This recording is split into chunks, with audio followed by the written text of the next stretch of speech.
Halo teman-teman semua, apa kabar? Pernah dengar hujan ikan?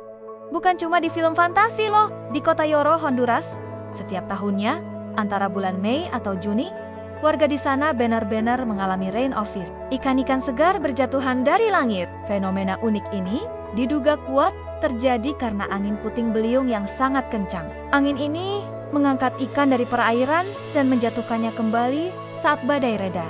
Bayangkan, buka payung bukan untuk menghindari air, tapi untuk menangkap ikan. Keren banget kan? Jangan lupa like, komen, dan subscribe ya untuk fakta-fakta unik lainnya. Sampai jumpa di video selanjutnya.